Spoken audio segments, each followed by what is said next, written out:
नमस्कार, बहुत स्वागत है आप सभी का। मैं हूं आपके साथ नैना यादव, लेकर हाजिर हूं हमारा खास शो वर्ल्ड नाउ। इस खास शो में हम बात करेंगे दुनिया की बड़ी खबरों की, वो बड़ी खबरें जिनका सीधा असर है दुनिया के हर देश पर।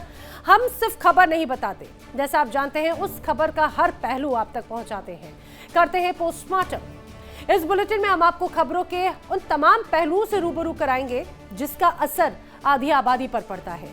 आज वर्ल्ड नाउ में क्या है आपके लिए खास, वो जान लीजिए। वर्ल्ड नाउ में आज सबसे पहले हम बात करेंगे जंग के उस दलदल की जिसमें अमेरिकी राष्ट्रपति ट्रंप इस तरह फंसे कि जितना बाहर आने की कोशिश करते हैं उतनी ही गहराई से धंसते जा रहे हैं। जिस ईरान को ट्रंप ने गाजर मूली समझ रखा था, उस ईरान ने अमेरिका जैसे सुपर पावर का वो हश्र कर दिया, जिसके बाद उसकी हालत सांप छछुंदर वाली हो गई। जरा सोचिए, अब अमेरिका के महाबली कहे जाने वाले यूएसएस अब्राहम लिंकन दम तोड़ने लगा और ट्रंप की नीति नियत पर सवाल उठने लगे, तो मजबूरन उसे वहां से हटाना पड़ा। लेकिन कहानी यही खत्म नहीं होती। खाड़ी वो मुसीबत का गलियारा बन चुका है कि ट्रंप को अपना एक एयरक्राफ्ट कैरियर जॉर्ज वॉशिंगटन को मिडिल ईस्ट में तैनाती के लिए रवाना करना पड़ा। लेकिन इस जंग में ईरान ने जो ताकत दिखाई, उससे ट्रंप को यह लग रहा है कि एक दो एयरक्राफ्ट कैरियर से कुछ नहीं होने वाला। फिर एक और थियोडोर रूजवेल्ट को खाड़ी के समंदर में तैनात करने का प्लान बना लिया। अब जरा सोचिए, एक छोटा सा देश, दूसरी तरफ दुनिया की सुपर पावर, जिसकी खाड़ी में पहले से ही कई देशों में सैन्य बेस बने हुए हैं, 50,000 अमेरिकी फौज भी तैनात है। बावजूद इसके ट्रंप को एक के बाद एक एयरक्राफ्ट कैरियर तैनात करने पड़ रहे हैं। कुल मिलाकर ऐसा लगता है कि खाड़ी जंग में ट्रंप पूरे अमेरिकी सेना को उतार देंगे। लेकिन उसके बाद भी यही सवाल रहेगा, क्या पूरी फौज उतारने के बाद भी अमेरिका खाड़ी में अपना झंडा बुलंद कर पाएगा? बताएंगे इस खबर को विस्तार से। वर्ल्ड नाउ में आज हम बात करेंगे उस मिशन की जिसने पूरी दुनिया को हिलाकर रख दिया। कोई ऐलान नहीं, कोई प्रेस कॉन्फ्रेंस नहीं, अचानक से यूक्रेन को अमेरिका का एक मैसेज आता है, फिलहाल मॉस्को पर कोई अटैक नहीं होना चाहिए। फिर उस मैसेज के 24 घंटों के बाद में मॉस्को की सड़कों से एक बड़ा काफिला गुजरता है। इस काफिले की गाड़ी में सवार होते हैं अमेरिका की सबसे ताकतवर खुफिया एजेंसी के मुखिया, खुद CIA चीफ जॉन रेडक्लिफ। ऐसे में सवाल ये कि आखिर ऐसी क्या मजबूरी थी कि अमेरिका की जासूसी दुनिया के सबसे बड़े अफसर को खुद रूस जाना पड़ा? क्या इसके पीछे नाटो पर रूसी हमले का डर था? क्या रेडक्लिफ वाकई में इसको लेकर पुतिन को चेतावनी देने गए थे, या फिर असली मकसद कुछ और ही था? रेडक्लिफ की इस मॉस्को यात्रा के असल मकसद का करेंगे खुलासा। फिर वर्ल्ड नाउ में बात करेंगे नेपाल से आए उस प्रलय की जिसने पूरे नेपाल में हर तरफ सर्वनाश लिख दिया। हजारों लोग अभी भी लापता हैं। 600 से ज्यादा लोगों की मौत की पुष्टि की जा चुकी है। हर तरफ तबाही का मंजर नजर आता है। हजारों आशियाने सैलाब में ध्वस्त हो गए। कई लोगों का पूरा परिवार तबाह हो चुका है। खबरें यह है, कहा जा रहा है कि पड़ोसी देश ने समय पर नेपाल को अलर्ट जारी किया होता तो शायद ऐसी तबाही देखने को नहीं मिलती। ऐसे में सवाल ये, क्या ये सिर्फ लापरवाही भर का मामला है या फिर इस तबाही के पीछे कोई बड़ी साजिश है? नेपाल में हुई इस तबाही और उसके पीछे की वजहों को लेकर करेंगे विस्तार से बात। तो चलिए करते हैं वर्ल्ड नाउ की शुरुआत। समंदर की गहराइयों में कुछ तो पकड़ा है। एक तरफ दुनिया की सबसे बड़ी फौजी ताकत, दूसरी तरफ है एक ऐसा मुल्क जिसे बार बार घुटनों पर लाने की कोशिशें हुई, लेकिन जो हर बार सीना तान कर खड़ा हो गया। अमेरिका ने अपने समंदर के सबसे बड़े हथियार उतार दिए, एक के बाद एक एयरक्राफ्ट कैरियर, हजारों फौजी, आसमान में लड़ाकू विमान। लेकिन सवाल ये कि जिस जंग को अमेरिका हफ्तों में खत्म कर देना चाहता था, वो महीनों में आखिर क्यों बदल गई? क्यों ट्रंप को अपनी सबसे बड़ी ताकत बार बार खाड़ी में झोंकनी पड़ रही है? क्या ये अमेरिका की मजबूरी है या फिर ईरान की वो जिद जो झुकने को तैयार नहीं? अब देखने में तो ये सिर्फ एक फौजी तैनाती की खबर लगती है, लेकिन इसके पीछे छिपी है एक लंबी, थका देने वाली जंग की कहानी। एक ऐसी जंग जिससे दुनिया की सुपर पावर बार बार अपनी ताकत का प्रदर्शन तो कर रही है, लेकिन नतीजा हर बार अधूरा रह जाता है।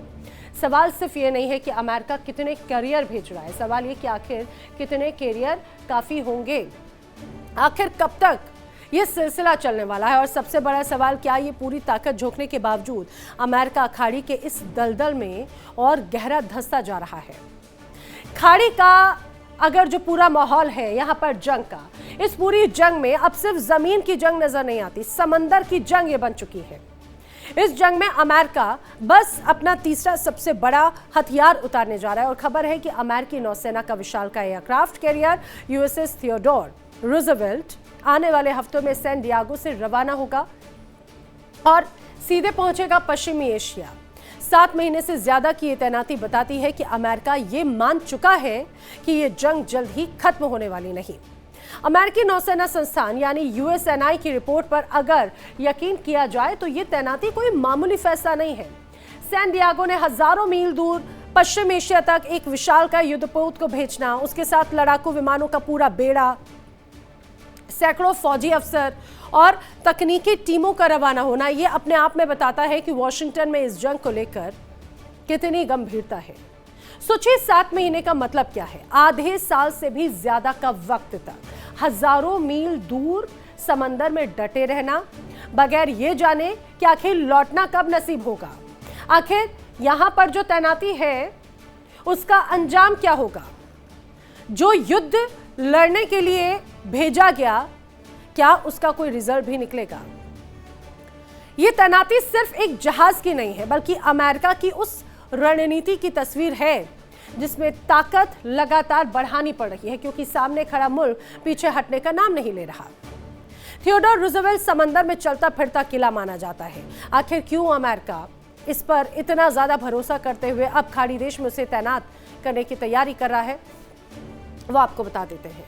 चलता फिरता इसे किला कहा जाता है, जिसकी लंबाई 1092 फीट है, लगभग 333 मीटर अगर इसका लंबा आकार माना जाता है। वजन की अगर बात की जाए तो इस रूजवेल्ट की वेट करीब 1,04,600 टन से भी ज्यादा है, इतना भारी है ये। 30 नॉट्स यानी 56 किलोमीटर प्रति घंटे से ज्यादा की गति के साथ में यह रफ्तार पकड़ता है और इस पर 5,000 से ज्यादा फौजी और एयरक्रू मेंबर्स मौजूद रह सकते हैं। 90 लड़ाकू विमान और हेलीकॉप्टर हमेशा तैयार रखना इसकी क्षमता है। परमाणु रिएक्टर से मिलने वाली असीमित ऊर्जा इसकी मुख्य पावर है। बगैर ईंधन भरे 20 से 25 सालों तक समंदर में रहने की इसकी ताकत है। समझिए कि अभी तो बहुत कम वक्त हुआ, अगर 20 से 25 साल तक ये रह सकता है तो उसका क्या अर्थ माना जाए। इस पूरी कहानी को समझने के लिए हम आपको थोड़ा पीछे लेकर चलेंगे। पश्चिम एशिया में अमेरिका का जो aircraft carrier USS Abraham Lincoln नवंबर 2025 से डटा हुआ था, वो अब थक चुका है। महीनों समंदर में रहने के बाद जहाज पर मौजूद फौजियों में तनाव इतना बड़ा कि आत्महत्या की कोशिशों की खबरें तक सामने आई।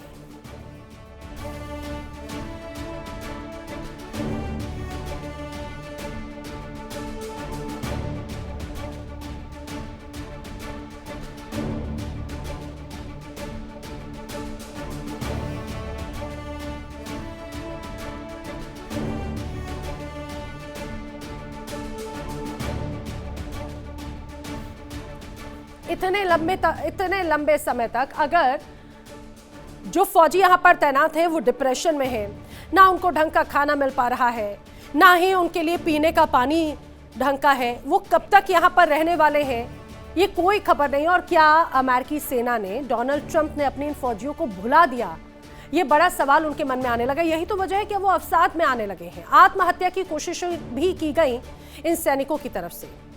अब लिंकन को राहत देने के लिए जापान से रवाना हुआ ये यूएसएस जॉर्ज वॉशिंगटन पिछले हफ्ते खाड़ी पहुंचा था, लेकिन लिंकन अभी घर नहीं लौट रहा है। वो अगले हफ्ते थाईलैंड में जाएगा, सिर्फ एक पोर्ट कॉल के लिए जाएगा। अपने करीब 5,000 नौसैनिकों के साथ में ये रवाना होगा। लेकिन ये जो पूरी टाइमलाइन मैं आपको बताने जा रही हूं, उस टाइमलाइन को समझिए और अंदाजा लगाइए। नवंबर 2025 से लेकर अब तक, यानी करीब करीब 10 महीने का वक्त होने को आया। एक ही जहाज, एक ही समंदर, एक ही तनाव, कोई बदलाव नहीं। इतने लंबे मिशन का असर सिर्फ मशीनों पर नहीं होता, बल्कि इंसानों पर भी पड़ता है, और यह हर कोई बखूबी जानता है। और यही वजह है कि जहाज पर मौजूद फौजियों की मानसिक हालत को लेकर गंभीर रिपोर्ट सामने आई। पेंटागन ने खुद उसे एक्नॉलेज किया। ये जो तमाम अधिकारी, सुरक्षाकर्मी रहे, उनके परिवारों ने घेराव किया, नाराजगी जताई। ये जो तमाम रिपोर्ट सामने आई, उस वक्त के कार्यवाहक नौसेना सचिव ने भी इन रिपोर्ट्स को हालांकि सिरे से खारिज वो कर ही नहीं पाए, बल्कि उन पर सवाल जरूर उठाए गए। अब जबकि जॉर्ज वॉशिंगटन मोर्चा संभाल चुका है, लेकिन लिंकन को राहत तो मिली है, लेकिन पूरी तरह से वापसी अभी दूर है। थाईलैंड में एक स्टॉपेज है, एक पड़ाव है, शायद फिर अगला मोर्चा कहीं और का हो जाए। यानी अमेरिका के लिए ये जो जंग है सिर्फ हथियारों की नहीं है, अपने ही फौजियों की धैर्य की भी परीक्षा एक तरह से ये जंग बनती जा रही है। आखिर क्यों ये खाड़ी का मिशन एक तरह से अंतहीन मिशन बन चुका है अमेरिका के लिए। कहा जा रहा है कि अमेरिका दलदल में फंस रहा है, मिशन दलदल में। खाड़ी के समंदर में दुनिया की सुपर पावर अब अटक चुकी है, ये दावे किए जाते हैं। एक के बाद एक एयरक्राफ्ट कैरियर की तैनाती, भारी दबाव के बीच में अब्राहम लिंकन को मोर्चे से हटाया गया और अब्राहम लिंकन को राहत तो मिली लेकिन पूरी छुट्टी नहीं मिल पाई। 5000 नौसैनिकों को घर भेजने के बजाय थाईलैंड भेज दिया गया। नो एग्जिट पॉलिसी, खाड़ी को खाली छोड़ने का जोखिम नहीं लेना चाहता है अमेरिका। एक करियर हटता है तो दूसरा फौरन जगह ले लेता है। अब्राहम लिंकन की जगह जॉर्ज वॉशिंगटन के पास में नजर आती है। अब उसकी कमान एक तरह से जॉर्ज वॉशिंगटन की है। अब थियोडोर रूजवेल्ट की तैनाती की तैयारी बड़े स्तर पर अमेरिका कर रहा है, लेकिन पूरा का पूरा बेड़ा फंसा हुआ है हर कैरियर के साथ में। उनका पूरा जो स्ट्राइक ग्रुप है, स्ट्राइक ग्रुप मिशन फंस चुका है। घातक विध्वंसक जहाज, पनडुब्बियां भी अंतहीन मिशन में फंसी हुई हैं। आप ये सोचिए, जब चलती फिरती इंसानों का हाल खराब हो रहा है तो जो तमाम मशीनें हैं उनका भी क्या हाल होगा। हालांकि उनको एक तरह से तैयार ही, उनका फंक्शन ही ऐसे तैयार किया जाता है, लेकिन कई रिपोर्ट्स ये कहती हैं कि एक छोटा सा अल्प विराम तो उधर भी जरूरी है। हजारों फौजियों पर दबाव है। ट्रंप का अड़ियल रवैया अमेरिकी फौज पर भारी पड़ता नजर आता है और यही वजह है कि डोनाल्ड ट्रंप के अड़ियल रवैये की वजह से खाड़ी में मौजूद जो तमाम सैनिक हैं वो मानसिक और शारीरिक दबाव से जूझ रहे हैं। लंबी जंग की वजह से फौज में अब अंदरूनी असंतोष नजर आता है। कई बार सुसाइड अटेम्प्ट करने की भी खबरें सामने आई। हालांकि इन्हें पेंटागन या जो तमाम बड़े शीर्ष अधिकारी उनकी तरफ से सिरे से खारिज कर दिया गया। लेकिन जरा सोचिए, कोई ताकत एक के बाद एक अपने सबसे बड़े हथियार उतारती जा रही है। पहले अब्राहम लिंकन, फिर जॉर्ज वॉशिंगटन और अब तीसरा थियोडोर रूजवेल्ट। ये कोई मामूली तैनाती नहीं थी, ये उस बेचैनी की निशानी है जो अमेरिका के भीतर मिडिल ईस्ट को लेकर बढ़ती जा रही है। और इसके अलावा पहले से ही खाड़ी में मौजूद अमेरिका के भारी भरकम फौजी अड्डे, जहां हजारों जवान, लड़ाकू ताकतें पहले से तैनात हैं। यानी अमेरिका ने अपनी लगभग पूरी नौसैनिक और फौजी ताकतें इस एक मोर्चे पर झोंक दी है। अमेरिकी नौसेना के इतिहास में ऐसा कम ही देखने को मिलता है कि लगातार 3 एयरक्राफ्ट कैरियर एक ही इलाके के लिए रवाना किए जाएं। हर कैरियर के साथ में चलता उसका पूरा स्ट्राइक ग्रुप, यानी युद्धपोत, पनडुब्बियां, विध्वंसक जहाज, हजारों फौजी और लड़ाकू विमानों का बेड़ा। जरा कल्पना कीजिए कि इस पूरी ताकत की तस्वीर, समंदर में तैरता हुआ एक अस्थायी शहर जो हर वक्त जंग के लिए तैयार है, लड़खड़ाता हुआ। और ये सिर्फ समंदर की बात नहीं रही, अब जमीन पर पहले से मौजूद अमेरिकी फौजी अड्डों को एक तरह से जोड़ दिया जाए तो तस्वीरें और भी ज्यादा स्पष्ट नजर आती हैं। वॉशिंगटन ने इस एक मोर्चे पर अपनी लगभग पूरी ताकत झोंक दी, 80%। सवाल यह कि जब पूरी ताकत झोंकने के बाद भी नतीजा विफर ही है, वो नतीजा नहीं जो ये चाहते थे, तो आगे की रणनीति आखिर क्या होगी। अमेरिकी फौज का समंदर आखिर किस तरह से नजर आता है। कतर का अल उदैद बेस इलाके का सबसे बड़ा अड्डा है। सैंटकॉम फॉरवर्ड हेडक्वार्टर यहां पर है। अगर फौजियों की संख्या की बात करें तो कतर के इस एयरबेस पर करीब 10,000 से 11,000 तमाम यहां पर सैनिक तैनात है। 100 से ज्यादा लड़ाकू विमान, स्ट्रेटो टैंकर और रिपर ड्रोन की तैनाती है। डिफेंस सिस्टम्स की बात करें तो पैट्रियट मिसाइल बैटरियां यहां पर है और नए उन्नत एयर डिफेंस ऑपरेशंस भी एक तरह से यहां पर ऑपरेट किए जा सकते हैं। कतर के अलावा बहरीन नेवल सपोर्ट एक्टिविटी एक तरह से यहां पर है। एनएसए की तरफ से जो जानकारी है, यूएस का 5वें बेड़े का हेडक्वार्टर इसे माना जाता है। करीब 7,000 से 9,000 अमेरिकी नौसैनिकों की तैनाती यहां पर है। दर्जनों गाइडेड मिसाइल, विध्वंसक जहाज, टोही विमान डिफेंस सिस्टम यहां पर है। पैट्रियट मिसाइल और तटीय रडार अर्ली वार्निंग ग्रिड भी यहां पर है। कुवैत में कैप आरिफजान और अली अल सरेम एयरबेस यूएस आर्मी सेंट्रल का हेडक्वार्टर। लगभग 13,500 अमेरिकी फौजी तैनात किए गए। लड़ाकू विमान और भारी C-17 कार्गो विमान, मल्टीपल पैट्रियट मिसाइल लॉन्चर्स की भी तैनाती यहां पर है। अब मिडिल ईस्ट में एक बहुत अहम एक तरह से इलाका है, अमेरिका का बड़ा साथी माना जाता था यूएई। अल दफरा एयरबेस, हालांकि यहाँ पर अमेरिकी सैनिकों की अगर बात करें तो करीब 3500 से 4000 अमेरिकी वायु सैनिक यहाँ पर तैनात हैं, लेकिन सबसे आधुनिक स्टेल्थ फाइटर जेट्स यूएई के इसी एयरबेस पर तैनात रहते हैं। F-35, लाइटनिंग 2, F-22 रैप्टर और F-16 यहाँ पर तैनात है।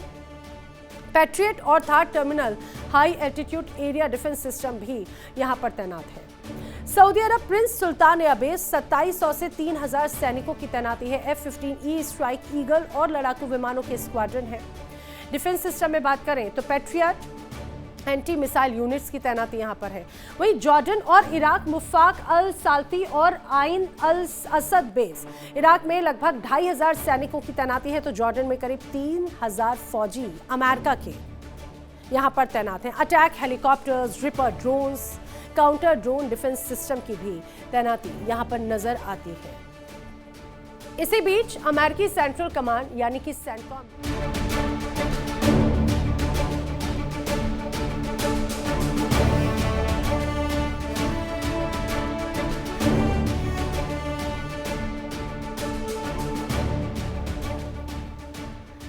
इस बीच अमेरिकी सेंट्रल कमांड यानी सेंटकॉम ने एक बड़ा दावा किया। सेंटकॉम कमांडर ब्रेट कूपर का कहना है कि अमेरिकी सेना ने स्ट्रेट ऑफ हॉर्मुज की अंतर्राष्ट्रीय शिपिंग लेन में बिछाई गई समंदर के माइंस को साफ कर दिया है, और उनके अनुसार तो ये जो माइंस है महीनों पहले ही ईरान के इस्लामिक रिवॉल्यूशनरी गार्ड कॉर्प्स यानी IRGC ने बिछाई थी।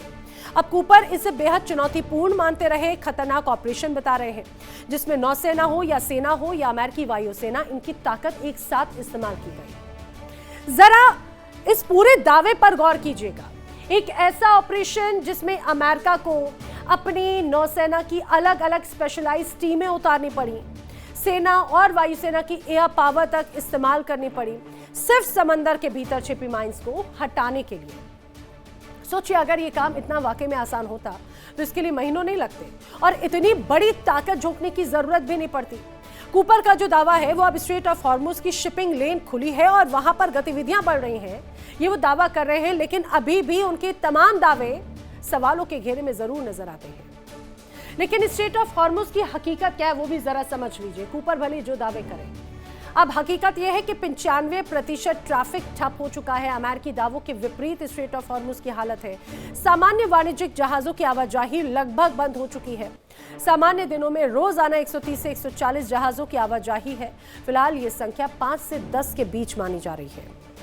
समंदर सुलग रहा है।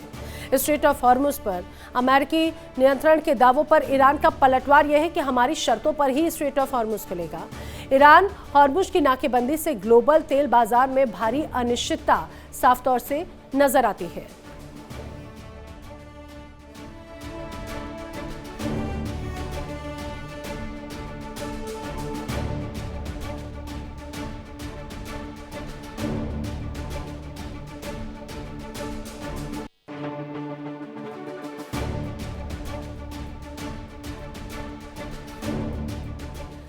स्ट्रेट ऑफ हॉर्मुज यूं ही कोई मामूली समंदर का रास्ता नहीं है। दुनिया के सबसे अहम और सबसे संवेदनशील जलमार्गों में से एक है और यही वजह है कि इस एक तंग समंदर की पट्टी पर कब्जे और नियंत्रण की लड़ाई इतनी बड़ी बन चुकी है कि एक तरफ अमेरिका दावा कर रहा है कि उसने रास्ता साफ कर दिया और वहां पर गतिविधियां फिर बढ़ रही हैं, लेकिन सवाल ये कि अगर माइंस हटाने से महीनों लग जाएं और इतनी बड़ी फौजी ताकत झोंकनी पड़े तो ये अपने आप में बताता है कि ईरान ने इस जंग में अमेरिका को कितना उलझा कर रखा है।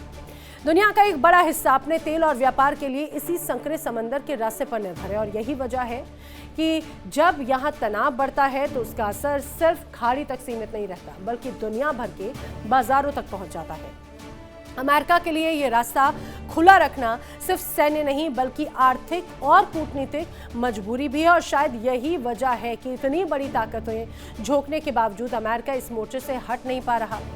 एक तंग समंदर की पट्टी जिसकी चौड़ाई महज 1 किलोमीटर ही है आज दुनिया की सबसे बड़ी फौजी ताकत को हफ्तों महीनों तक उलझाए हुए है। स्ट्रेट ऑफ हॉर्मुज गलियारा बहुत सकरा है। अगर इसका प्रभाव की बात करें तो बहुत गहरा प्रभाव माना जाता है। दुनिया का सबसे महत्वपूर्ण और संवेदनशील समंदर का रास्ता इसे कहा गया है। बेहद सकरा जलमार्ग, जरा सी हलचल अगर होती है तो पूरी वैश्विक अर्थव्यवस्था हिल जाती है। भौगोलिक स्थिति अगर देखा जाए तो फारस की खाड़ी को ओमान की खाड़ी और अरब सागर से कनेक्ट करता है। उत्तर में ईरान की सीमा है तो दक्षिण में है ओमान और यूएई। सबसे कम चौड़ाई वाला हिस्सा करीब 33 किलोमीटर का है। जहाजों के आने जाने के लिए सुरक्षित रास्ता और भी ज्यादा सकरा है। और दुनिया की ऑयल लाइफलाइन वैश्विक तेल बाजार का 20 से 21% अगर स्ट्रेट ऑफ हॉर्मुज से गुजरता है तो समझिए कितना ज्यादा प्रभाव डाल सकता है। हर दिन रेगुलरली 2 करोड़ बैरल से ज्यादा कच्चे तेल की आवाजाही यहां पर होती है। भारी मात्रा में एलएनजी दुनिया भर में भेजी जाती है। सऊदी अरब, इराक, कुवैत, कतर और यूएई का तेल इसी रास्ते के भरोसे एक तरह से गुजर रहा है। अब पूरी तस्वीर को अगर एक साथ कनेक्ट किया जाए, तमाम डॉट्स को जोड़कर देखा जाए तो 3 एयरक्राफ्ट कैरियर, खाड़ी में पहले से मौजूद भारी फौज, हफ्तों महीनों का ऑपरेशन, हजारों थके हुए फौजी, और अब ये कहा जाए कि इस हटाने जैसा एक बड़ा दावा इस पूरे इसको लेकर, इतना सब कुछ झोंकने के बावजूद ना जंग खत्म हुई, ना तनाव थमा। जिस ईरान को हफ्तों में दबाने की उम्मीद थी वो महीनों बाद भी डटा हुआ है। और यही वो सवाल है जो अब वॉशिंगटन के गलियारों में गूंज रहा है। क्या ये अमेरिका की ताकत की तैनाती है या फिर एक ऐसी जंग में उलझने की मजबूरी जिसका कोई साफ अभी तक अंत नजर नहीं आता। एक तरफ दुनिया की सबसे बड़ी सैन्य महाशक्ति जिसके पास में संसाधनों की कोई कमी नहीं, दूसरी तरफ एक ऐसा छोटा मुल्क उस सुपर पावर के मुकाबले जिसके पास उतने बड़े कैरियर नहीं है, उतनी बड़ी नौसेना नहीं है, लेकिन फिर भी उसके हौसलों ने अमेरिका को महीनों तक व्यस्त करके रखा है। 3 करियर को भेजना, हजारों फौजियों को थका देना, महीनों का माइंस क्लियरिंग ऑपरेशन चलाना, ये सब उस बड़ी कीमत की कहानी है जो अमेरिका इस मोर्चे पर एक तरह से चुका रहा है। और जब तक थियोडोर रूजवेल्ट खाड़ी नहीं पहुंचता तब तक ये कहना और भी ज्यादा मुश्किल है कि आखिर तैनाती है या फिर सिलसिला यहीं पर थम जाएगा। तो ये तो वो कहानी थी जो समंदर की लहरों के नीचे चल रही थी, लेकिन इसका असर है पूरी दुनिया की सियासत और अर्थव्यवस्था पर। 3 एयरक्राफ्ट कैरियर, हजारों फौजी, महीनों की तैनाती, अब माइंस हटाने का दावा, ये सब कुछ बताता है कि जंग जैसी दिख रही है असल में उससे कहीं ज्यादा उलझी हुई है। आने वाले हफ्तों में थियोडोर रूजवेल्ट खाड़ी में पहुंचेगा तो शायद पता चले कि ये तैनाती ताकत का प्रदर्शन है या फिर एक ऐसी लड़ाई से पीछा छुड़ाने की आखिरी कोशिश जो अमेरिका के लिए जितनी आसान लग रही थी उतनी है नहीं। लेकिन एक बात तो जरूर साफ है कि जिस जंग को हफ्तों में खत्म करने का दावा किया गया वो अब महीनों को पार कर चुकी है और शायद आने वाले कई महीनों तक ये जंग जारी रहे। दुनिया की सबसे बड़ी फौजी ताकत अपने बेड़ों का एक और हिस्सा इस मोर्चे पर भेज रही है और यही इस बात का सबूत है कि खाड़ी की जंग जितनी आसान दिखाई दे रही थी हकीकत में उतनी है नहीं। क्या आने वाले दिनों में हालात बदलेंगे या फिर यह सिलसिला यूं ही आगे बढ़ता रहेगा, इस सवाल का जवाब वक्त ही देगा। रात के अंधेरे में मॉस्को के आसमान में एक अमेरिकी फौजी विमान उतरता है। कोई ऐलान नहीं होता, कोई प्रेस कॉन्फ्रेंस नहीं होती, कोई ऑफिशियल स्टेटमेंट नहीं आता, बस एक काफिला जो गुपचुप तरीके से चुपचाप शहरों की सड़कों से गुजर जाता है और दुनिया को इसकी भनक तक नहीं लगती। जब तक कि सोशल मीडिया पर कुछ तस्वीरें लीक नहीं हो जाती किसी को कुछ नहीं पता चला कि आखिर मॉस्को में हुआ क्या। और जैसे ही तस्वीरें सामने आई तब खुलता है एक ऐसा राज जिसे वॉशिंगटन से लेकर क्रेमलिन तक हलचल मचा दी। अमेरिका की सबसे ताकतवर खुफिया एजेंसी का मुखिया खुद CIA चीफ जॉन रेडक्लिफ चुपके पहुंच जाता है मॉस्को। ना कोई पहले से जानकारी, ना कोई तय एजेंडा, कोई इंटीमेशन नहीं, कोई इंफॉर्मेशन सार्वजनिक नहीं।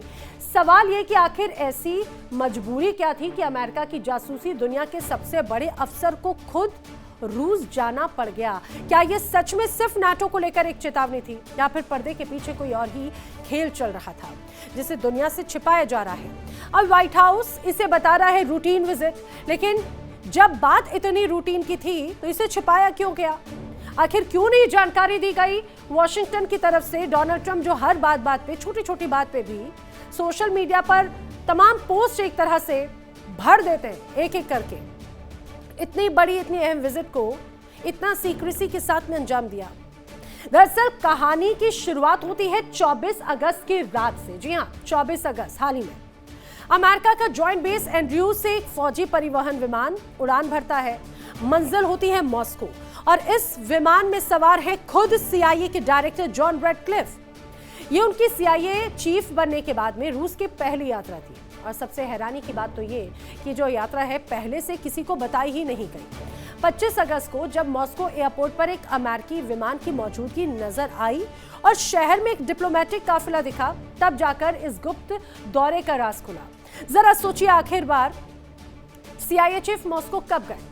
जवाब है 2021, जब बाइडेन प्रशासन के दौरान विलियम बर्न्स ने पुतिन को यूक्रेन पर पूर्ण हमले से रोकने की चेतावनी दी थी। यानी बरसों बाद ट्रंप प्रशासन का कोई इतना बड़ा सीनियर ऑफिसर सीधे मॉस्को पहुंचा, और वो भी ऐसे वक्त में जब रूस यूक्रेन जंग को खत्म करने की बातचीत पूरी तरह से ठप पड़ी है, ठंडे बस्ते में पड़ी है। दोनों तरफ से लंबी दूरी के ड्रोन और मिसाइल हमले लगातार तेज होते जा रहे हैं। मिशन खुफिया, हिल गई दुनिया। CIA चीफ की गुप्त मॉस्को यात्रा, अमेरिकी सैन्य विमान C-17 ग्लोबमास्टर से उड़ान भरी गई। सीधे जाने की बजाय लातविया की राजधानी रीगा में विमान रुका। 24 अगस्त की रात मॉस्को में विमान की एंट्री होती है और 25 अगस्त को पूरी दुनिया को यात्रा की भनक लगती है। अमेरिका, रूस की तरफ से यात्रा को लेकर कोई ऑफिशियल स्टेटमेंट आया ही नहीं। CIA चीफ बनने के बाद रेडक्लिफ की ये पहली यात्रा थी जो रूस की थी, और यात्रा से ठीक पहले अमेरिका ने यूक्रेन को निर्देश भेजे थे। समझिए ये टाइमिंग। यूक्रेन को निर्देश भेजे, अमेरिकी टीम के मॉस्को में रहने तक हमले नहीं किए जाएंगे, हमले रोकने के निर्देश दिए गए। और अब बात उस सवाल की कर लेते हैं जिसके इर्द गिर्द ये पूरी कहानी घूम रही है। आखिर रेडक्लिफ मॉस्को गए तो गए क्यों? क्या खिचड़ी पक रही है? अब रिपोर्ट्स कहती हैं कि इस यात्रा की जो पहली वजह नजर आती है वो रूस को एक सख्त चेतावनी देना है। अमेरिकी खुफिया एजेंसीज का आकलन यह है कि रूसी राष्ट्रपति पुतिन नाटो देशों में किसी सीमित हमले या घुसपैठ के जरिए गठबंधन की ताकत को एक तरह से परखना चाहते हैं। यानी सीधे जंग नहीं बल्कि साइबर हमले, हाइब्रिड ऑपरेशन, ऐसे तमाम कदम जो सीधे युद्ध की श्रेणी में तो नहीं आए लेकिन नाटो की एकता को जरूर हिला कर रखते हैं। लेकिन कहानी सिर्फ यही खत्म नहीं होती। दरअसल रेडक्लिफ की इस यात्रा का जो दूसरा एजेंडा था शायद पहले वाले एजेंडे से और भी ज्यादा अहम है, जो मैं आपको बताने जा रही हूं। अब सूत्रों के हवाले से खबर यह है कि रेडक्लिफ ने रूस को ईरान से आर्थिक और सैन्य समर्थन खत्म करने के लिए भी मनाने की कोशिश की, और यह सिर्फ इत्तेफाक नहीं है। इस पूरी मॉस्को यात्रा से ठीक एक दिन पहले अमेरिकी treasury secret secretary Scott Bessent एक बड़ा ऑपरेशन का ऐलान करते हैं। उस ऑपरेशन का मकसद था ईरान को पूरी दुनिया से आर्थिक रूप से अलग थलग कर देना।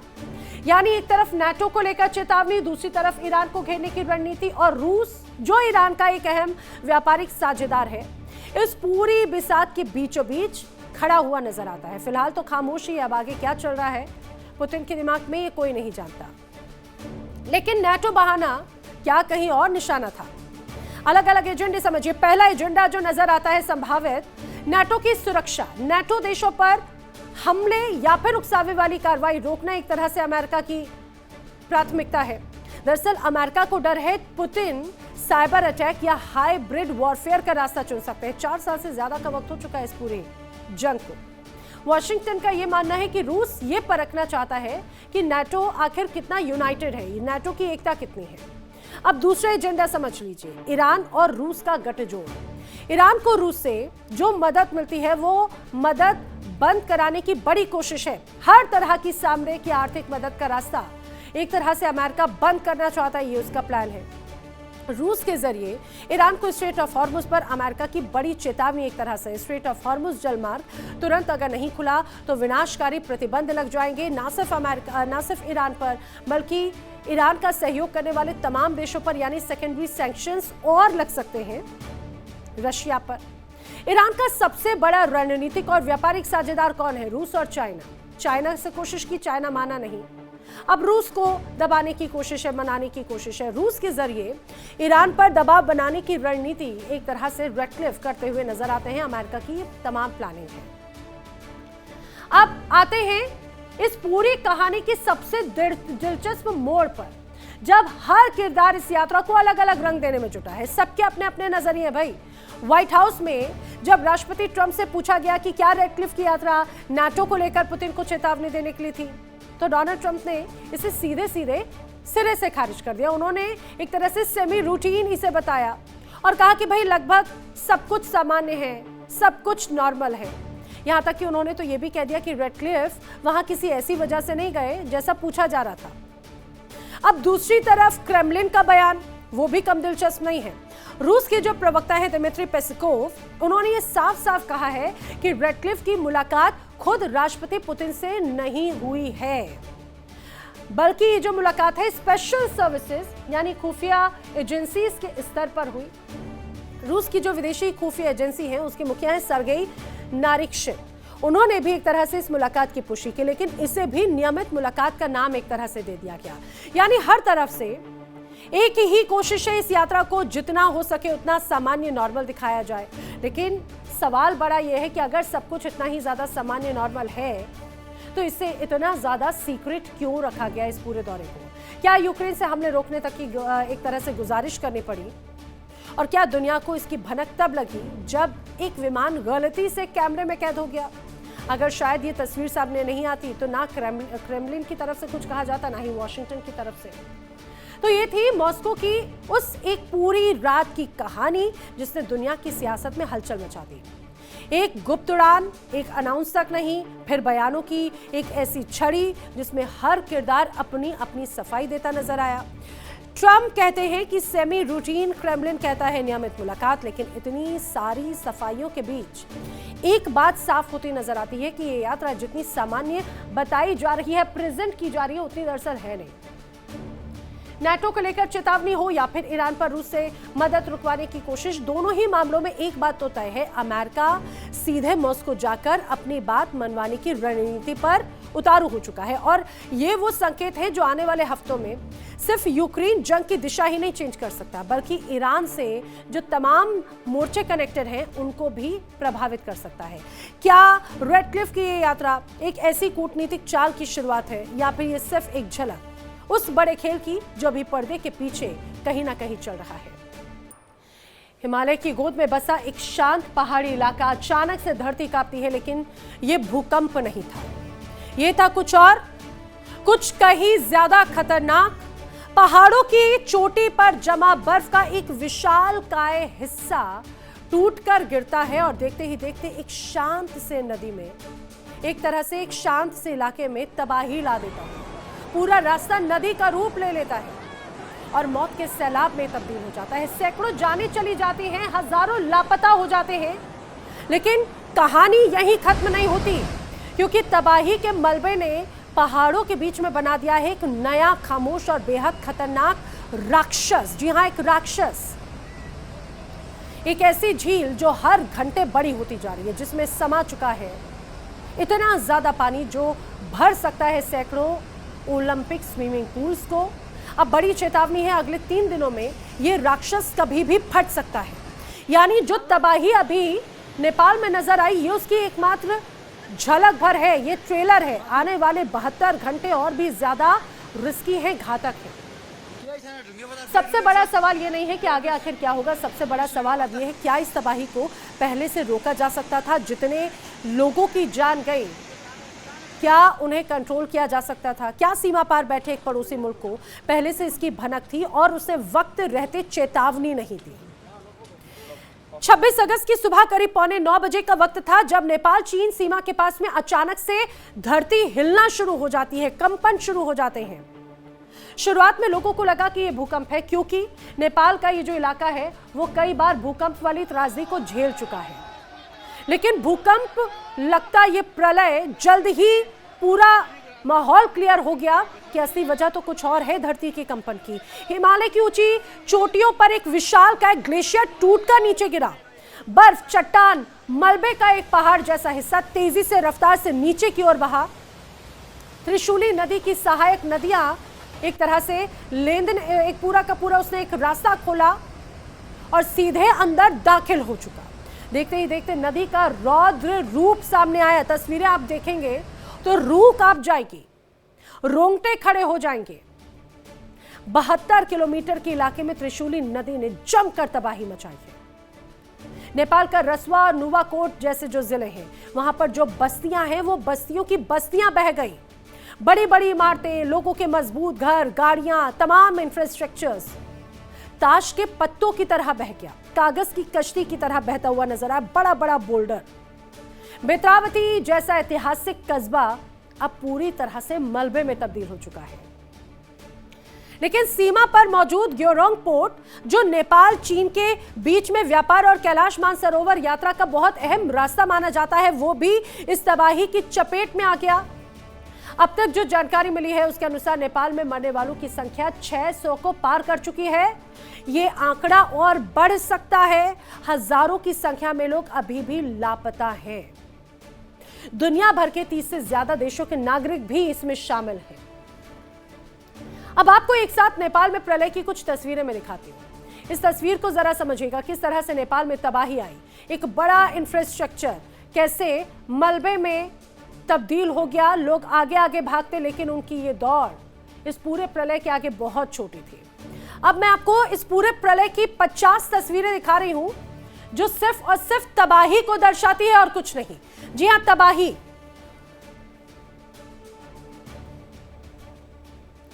अब ये देखिए, नेपाल में जो जल प्रलय है, फ्लैश फ्लड, विनाश लीला, नारायणी से जल स्तर पर नजर रखी जा रही है। सैकड़ों लोग लापता हो गए, कई भारतीय भी इसमें शामिल हैं। बताया जा रहा है 35 पुल नेपाल के बह गए। किसी एक देश के बड़े इंफ्रास्ट्रक्चर को नुकसान, जानमाल को नुकसान। इंफ्रास्ट्रक्चर इसीलिए क्योंकि बड़े बड़े लोहे, बड़े बड़े बोल्डर्स, जब वो उस पूरे प्रलय के आगे अगर नहीं टिक पाए तो ये कहा जाए कि मानवीय जान की क्या बिसात। भारत ने मदद भेजी हालात को देखते हुए। बताया जा रहा है जिस जगह पर ग्लेशियर टूटा वहां पर स्थिति और भी ज्यादा चिंताजनक है। नेपाल में प्रलय की जो तस्वीरें आई वो इतनी ज्यादा भयावह है कि क्या ही कहा जाए। काल के गाल में काफी कुछ समा चुका है।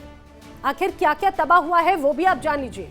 आखिर नेपाल कैसे तबाही की तरफ बढ़ गया इस पूरे ग्लेशियर बर्स्ट की वजह से। 600 से ज्यादा लोगों की जानें गई। 12,000 करोड़ से ज्यादा का नुकसान का आकलन अभी तक टेंटेटिव किया गया है। बताया जा रहा है कि 35 पक्के पुल बह चुके हैं इस पूरी आपदा में, त्रासदी में। 45 ब्रिज थे टोटल, उसमें से 35 बह चुके हैं। सस्पेंशन ब्रिज वो बह गए। सड़क अगर बात करें तो 40 से ज्यादा ऐसी सड़कें हैं जो उसकी जद में आई। 40 किलोमीटर सड़क खत्म हो चुकी है कई इलाकों में, बड़े बड़े हिस्से। अगर प्लांट्स की बात करें तो 13 हाइड्रो पावर प्रोजेक्ट्स पूरी तरह से बर्बाद। 200 से ज्यादा गाड़ियां बर्बाद हो गई। पूरे इलाके में ब्लैकआउट है। घर और बस्तियां बह चुकी हैं। कई घर और कई बाजार तबाह हो चुके हैं। पूरा का पूरा कस्बा उसकी जद में आ चुका है। नेपाल से जो तबाही आई उसमें कई लोग लापता हैं जिनकी तलाश की जा रही है। आपको मैं बताती हूं कि आखिर किस देश के कितने नागरिकों के लापता होने की खबर सामने आई है। भारत के 320 भारतीय नागरिक लापता हुए हैं। बताया जा रहा है कि अमेरिका के भी 63 अमेरिकी नागरिक थे जो लापता हैं, जिनसे कोई संपर्क नहीं हो पाया अभी तक। रूस के 4 नागरिकों के संपर्क नहीं होने की खबर सामने आई है। पुर्तगाल के 2 पुर्तगाली नागरिकों के लापता होने की खबर है। दक्षिण कोरिया के 6 दक्षिण कोरियाई नागरिक लापता है। इटली के 90 लोगों का कुछ पता नहीं चल पाया। यूक्रेन से खबर यह है कि कम से कम 53 यूक्रेनी नागरिक लापता हैं। बेल्जियम के भी 3 बेल्जियम यात्री हैं जिनसे कोई संपर्क नहीं हो पाया। ऑस्ट्रेलिया भी उस लिस्ट में शामिल है। 34 ऑस्ट्रेलियाई नागरिक यहां पर मौजूद थे, कहां गए कुछ नहीं पता। मलेशिया के 51 नागरिक लापता हैं। कनाडा के 25 कनाडाई नागरिकों के लापता होने की खबर है। ये सिर्फ एक फौरी तौर पर लिस्ट सामने आई। अभी जैसे जैसे स्थिति साफ हो रही है, कई और लोगों की जानकारी सामने आ रही है।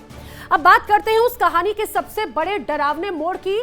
तबाही मचाने की जो बर्फ मलबा नदी के रास्ते में जमा हुई, उसने एक नई झील तैयार कर दी।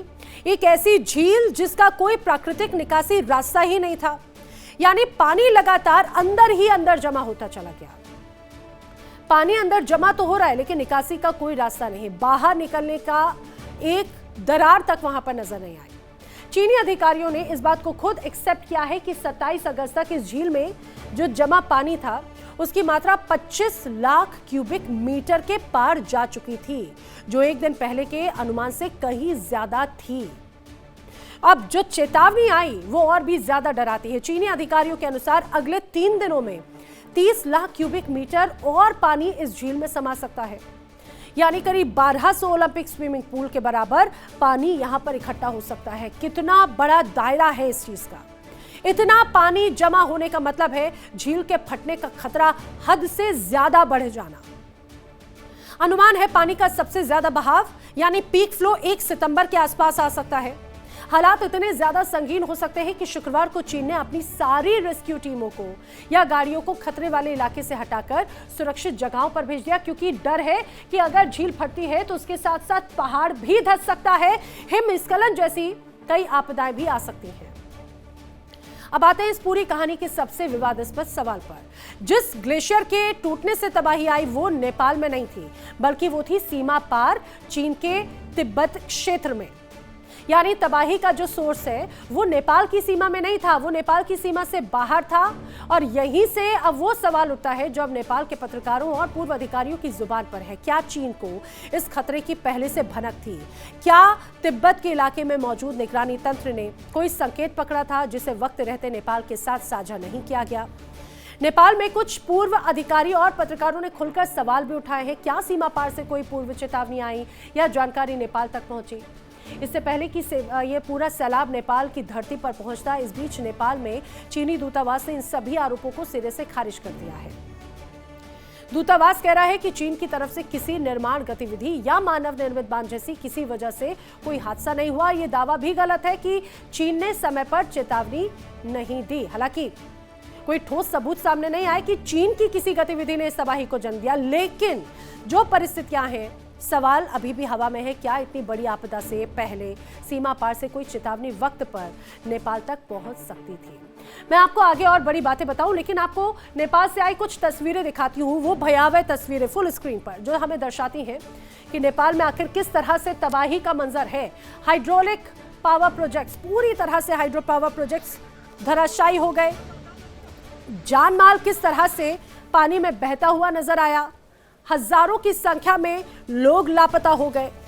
वजह क्या है? वजह है चीन के हिस्से में तिब्बत में मौजूद एक झील, एक ग्लेशियर जो बस्ट हुआ और उसकी जद में आई नेपाल की मासूम आवाम। और ये खतरा भी टला नहीं है, क्योंकि 1 सितंबर को और भी बड़ा खतरा मुंह बाहें खड़ा हुआ है। आखिर नेपाल में प्रलय को लेकर चीन पर सवाल उठ क्यों रहे हैं? चलिए मैं आपको ग्राफिक्स के जरिए बताती हूं। नेपाल में प्रलय और चीन पर क्यों सवाल खड़े हुए? नेपाल में प्रलय को लेकर चीन पर सवाल इसलिए खड़े होते हैं क्योंकि चीन पर समय रहते चेतावनी नहीं देने के आरोप लगे, और ये आरोप बेहद गंभीर है क्योंकि चीन लगातार इस पूरी झील को मॉनिटर कर रहा था। तिब्बत से आने वाले जो पानी है उसकी जानकारी चीन ने समय पर नेपाल से शेयर नहीं की। अगर चीन आगाह कर देता तो इतने लोगों की जान बच सकती थी। सैकड़ों लोग बह गए हैं। चीन को करीब 45 मिनट पहले ही बाढ़ और तबाही की जानकारी मिल गई थी। ये जानकारी है चीन 45 मिनट पहले भी अगर अलर्ट कर देता तो जो नुकसान नजर आया उतना बड़ा नुकसान नहीं होता, उस नुकसान को कम किया जा सकता था। हिमालय ग्लेशियर में चीन लगातार गतिविधियां करता रहा है, इसीलिए उसकी नीयत पर सवाल है। चीन की गतिविधियों के कारण ही नेपाल में प्रलय का सीन एक तरह से क्रिएट हुआ। नेपाल के जर्नलिस्ट लगातार इसको लेकर सवाल उठा रहे हैं। चीन ने नेपाल के इन सभी आरोपों को फिलहाल सिरे से खारिज कर दिया है। अब जरा बड़ी तस्वीर पर नजर डालते हैं। ये कोई पहला मौका नहीं था जब हिमालय की गोद में ऐसी तबाही निकली हो। पिछले कुछ वर्षों में नेपाल और तिब्बत की सीमा पर ऐसी कई घटनाएं दर्ज की जा चुकी हैं जहां ग्लेशियर टूटने या झील फटने से अचानक सैलाब आया हो। वैज्ञानिक कह रहे हैं कि जैसे जैसे धरती गर्म होती जा रही है, हिमालय की बर्फ और परमाफ्रॉस्ट एक तरह से पिघल रहे हैं और पहाड़ों की चट्टानें कमजोर होती जा रही हैं। यानी ये जो तबाही है अकेली घटना नहीं है, बल्कि एक बड़े और लगातार बढ़ते खतरे की ओर बड़ी तस्वीर पेश करती है, उसकी कड़ी है। और यही वजह है कि सीमा पर सूचनाओं के आदान प्रदान का सवाल इतना अहम बन जाता है।